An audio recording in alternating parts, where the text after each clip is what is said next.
Capítulo 16. O subconsciente e as relações humanas harmoniosas. Estudando este livro, você aprende que o seu subconsciente é uma máquina gravadora que reproduz fielmente tudo o que nela se grava.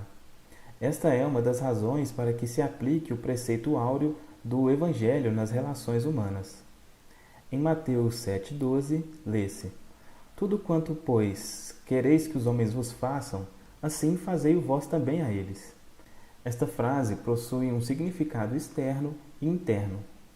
Seu interesse deve cingir-se ao significado interno, do ponto de vista de seu subconsciente, e que é o seguinte: assim como deseja que os outros pensem de você, pense neles da mesma maneira. Assim como deseja que os outros sintam a seu respeito, sinta a respeito deles da mesma maneira. Assim como deseja que os outros se comportem em relação a você, comporte-se em relação a eles da mesma maneira. Por exemplo, você pode ser delicado e cortês para alguém em seu escritório, mas pelas costas critica-o e guarda ressentimento contra ele em sua mente. Tais pensamentos negativos são altamente destrutivos para você. É como tomar veneno.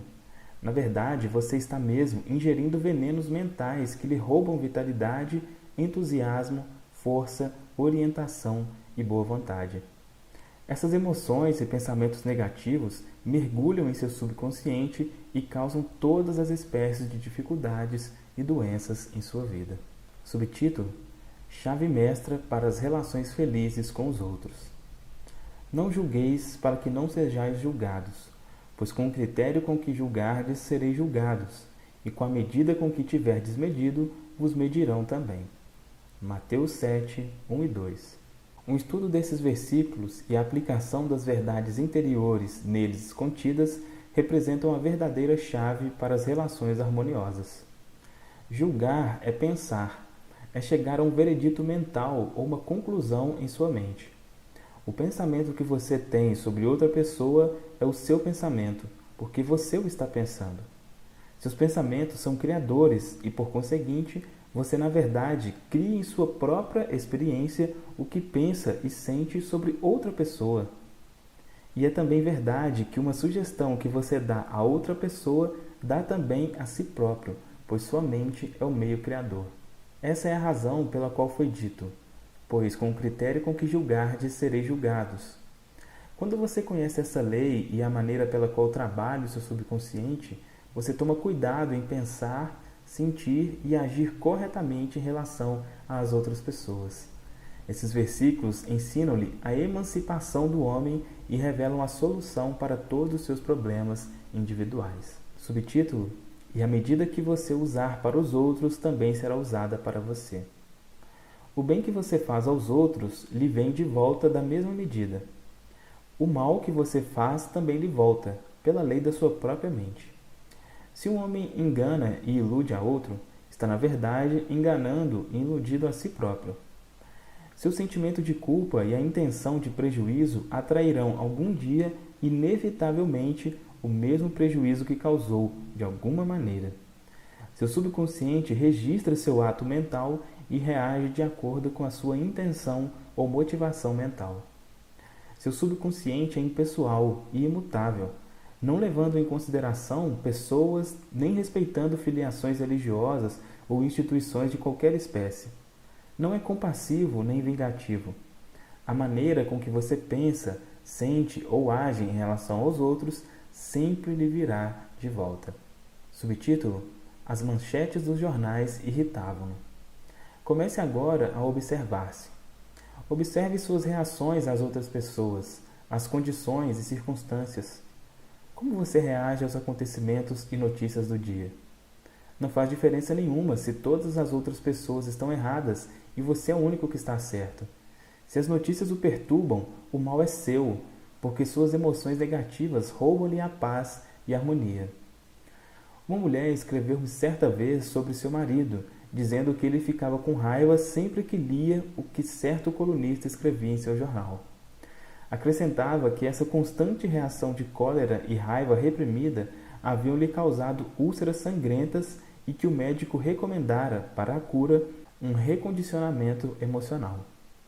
Convidei esse homem a visitar-me e expliquei-lhe a maneira pela qual sua mente funciona, mostrando como era emocionalmente imaturo ao ficar com raiva quando outros escreviam artigos que ele desaprovava ou que discordava. Começou a compreender que o jornalista devia ter liberdade para expressar-se, mesmo que ele discordasse politicamente, religiosamente ou sob qualquer outro aspecto. Do mesmo modo, o jornalista dar-lhe-ia liberdade para escrever uma carta ao jornal discordando das afirmações publicadas. Ele descobriu que podia discordar sem ser desagradável. Despertou para a verdade simples de que nunca é o que uma pessoa diz ou o que faz que o afeta, mas o que importa é a reação ao que é dito ou feito. Essa explicação foi a sua cura, tendo ele compreendido que, com um pouco de prática, podia dominar os seus acessos de raiva matutinos. Sua esposa contou-me, tempos depois, que ele se ria de si mesmo e também do que o colunista dizia ao ler o jornal todas as manhãs. As palavras escritas não mais tinham o poder de perturbá-lo, aborrecê-lo e irritá-lo.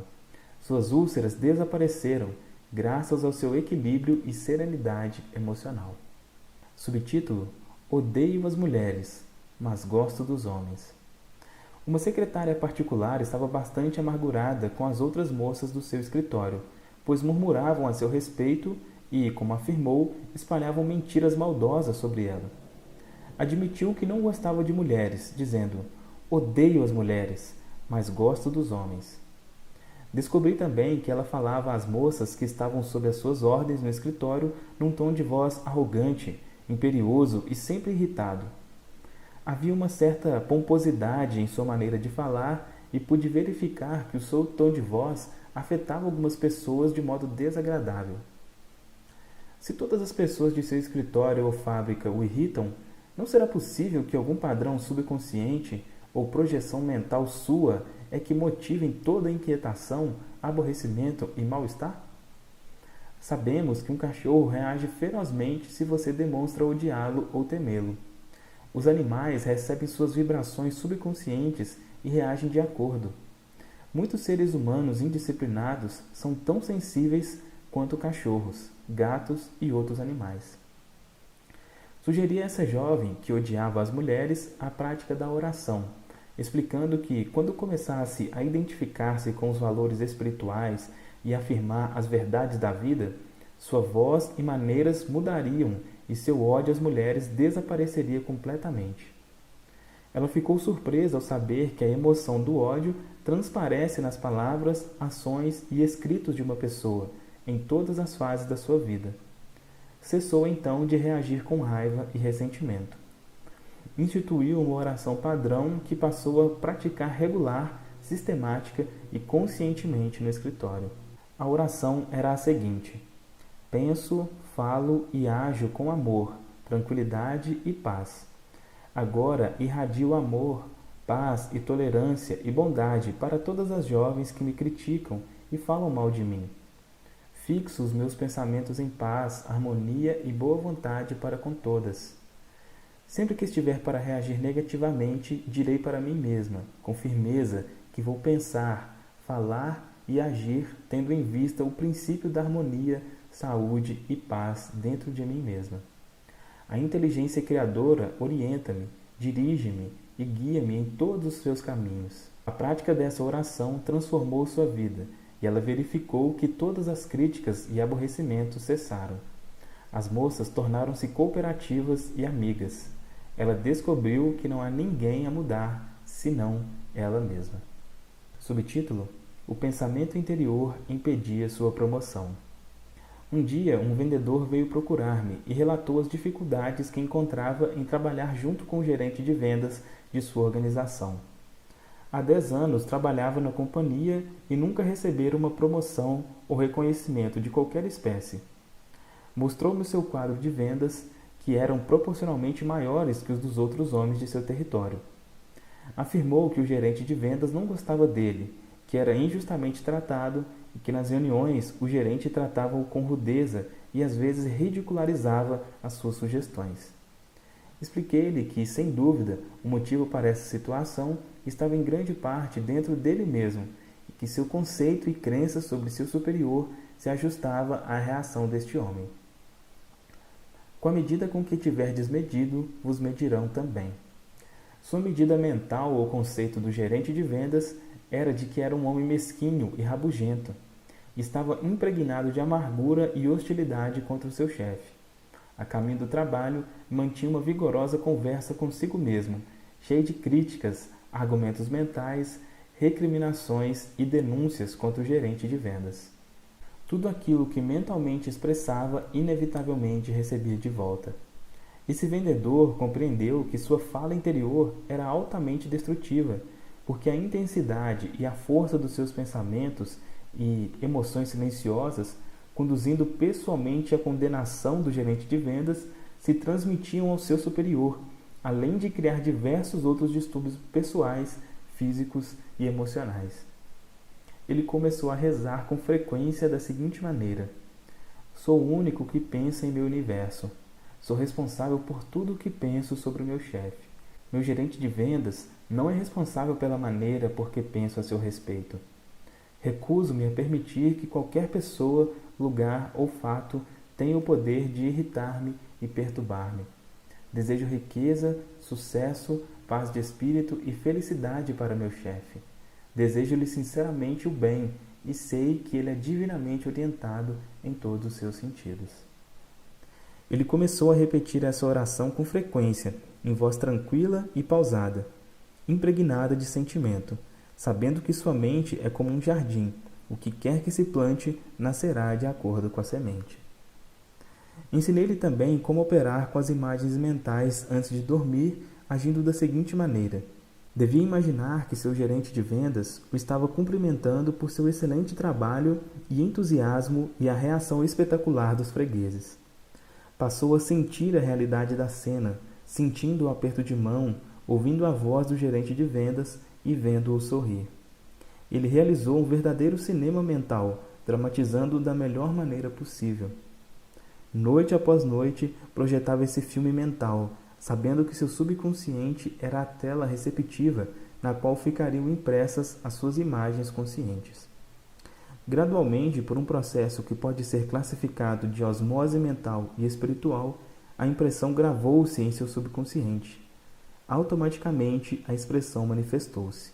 Pouco depois, o gerente de vendas chamou a São Francisco, cumprimentando-o por seu sucesso, e deu-lhe o cargo de gerente da divisão de vendas, com uma centena de pessoas sob as suas ordens e um grande aumento de salário. Quando ele mudou seu conceito e avaliação do chefe, este reagiu de acordo. Subtítulo: tornando-se emocionalmente amadurecido. O que qualquer outra pessoa diga ou faça não pode realmente aborrecê-lo ou irritá-lo, a menos que você o permita. A única maneira de aborrecê-lo é através do seu próprio pensamento. Para ficar com raiva, por exemplo, você terá que passar antes por 4 estágios mentais. Primeiro, começa a pensar sobre o que disseram. Depois, decide ficar com raiva e gera uma emoção de raiva. Resolve então agir. E talvez retruque na mesma moeda. Veja que tudo, o pensamento, a emoção, a reação e a ação, tudo se desenvolve em sua própria mente. Quando você se torna emocionalmente amadurecido, não responde negativamente às críticas e ressentimentos dos outros. Agir assim significaria que você desceu ao baixo estado de vibração mental e passou a fazer parte da atmosfera negativa do outro. Identifique-se com seu objetivo na vida e não permita que nenhuma pessoa, lugar ou coisa o desvie do seu senso interior de paz, tranquilidade e radiante saúde. Subtítulo: o significado do amor nas relações humanas harmoniosas. Freud, o austríaco fundador da psicanálise, disse que a personalidade, se não tiver amor, enfraquece e morre. O amor inclui a compreensão, a boa vontade e o respeito pela divindade na outra pessoa. Quanto mais amor você emanar e transpirar, mais amor receberá de volta. Se você fere o eu de outra pessoa e a sua avaliação de si mesma, certamente não conseguirá conquistar a sua boa vontade. Reconheça que todas as pessoas gostam de ser amadas e apreciadas e consideradas importantes no mundo. Compreenda que os outros têm consciência do seu verdadeiro valor e que, como você, sentem a dignidade de ser uma expressão do princípio único da vida que anima todos os homens. Em assim pensando conscientemente, você eleva outra pessoa e esta lhe retribui seu amor e boa vontade. Subtítulo: Ele odiava audiências. Um ator contou-me que o público o vaiou em seu primeiro aparecimento no palco.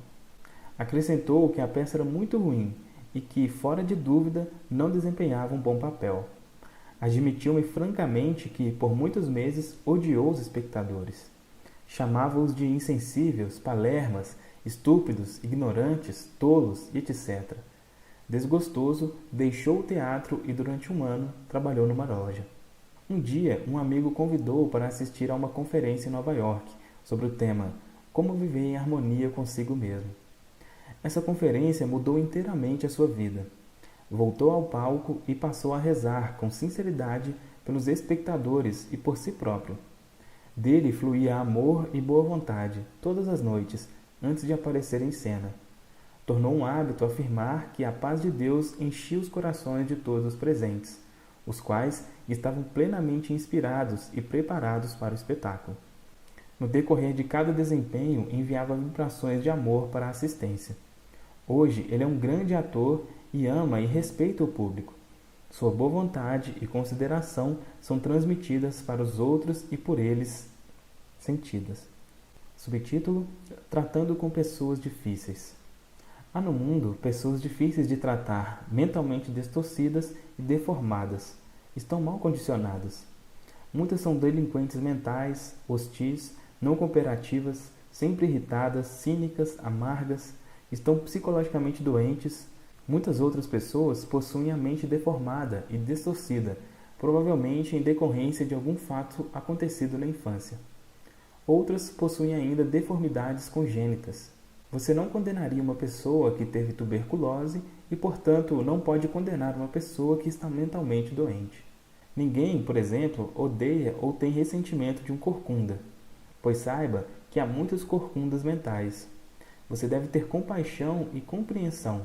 Tudo compreender é tudo perdoar. Subtítulo: A miséria adora companhia. A personalidade odiosa, frustrada, distorcida e deformada está fora de sintonia com o infinito. Ressente-se dos que têm paz, são felizes e alegres. Geralmente critica, condena e difama aqueles que lhe mostraram bondade e compaixão. Assume a seguinte atitude: por que ele deve ser tão feliz se eu sou tão desgraçado? Deseja atrair a todos para o seu próprio padrão de vida. A desgraça adora companhia. Quando você compreender plenamente isso, ficará tranquilo, sereno e calmo. Subtítulo: A prática da empatia nas relações humanas. Uma moça procurou-me recentemente e declarou que odiava outra jovem que trabalhava em seu escritório. Apresentou como motivo o fato de a outra jovem ser mais bonita, mais feliz e mais rica do que ela, estando, além disso, noiva do chefe da companhia em que trabalham. Um dia, depois do casamento, a filha paralítica de um casamento anterior, da mulher que ela odiava, foi ao escritório. A criança abraçou a mãe e disse-lhe: Mamãe, adoro meu novo papai. Veja o que ele me deu. E mostrou à mãe um lindo brinquedo novo. Disse-me ela: Meu coração dirigiu-se para a menina e compreendi quanto ela se sentia feliz.